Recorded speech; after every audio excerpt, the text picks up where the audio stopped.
Kahwin, setiap pesilat dibekalkan dengan puluh, sepiring puluh, secawang puluh, ataupun segepar puluh, ataupun sebuku puluh kepada semua pegiat-pegiat pesilat yang hadir pada majlis tersebut.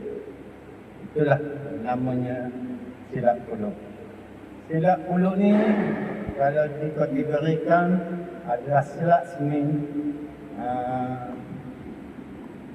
seni bertapan. Silat seni bertapan. Dia mengandungi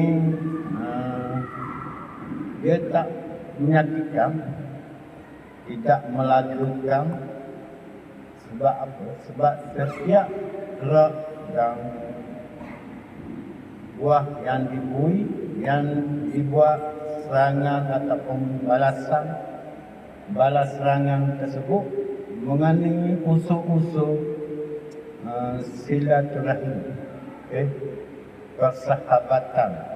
Tak ada yang menunjukkan aku lebih muhibah. Tak ada. Dia sama je.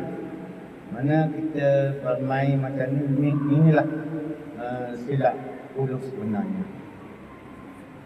Di situ kita bagi penerangan berkenaan dengan silat puluh ni. Permulaan dia, pengenalan dia, adab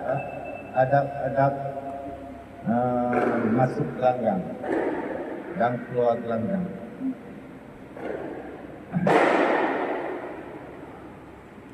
Permulaan sebelum mulakan masuk gelanggang,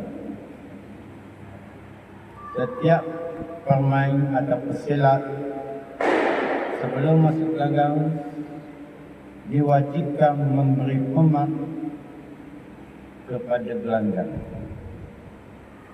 Siapa yang tak faham? Saya tanya soalan. Siapa tak faham, cuba bertanya.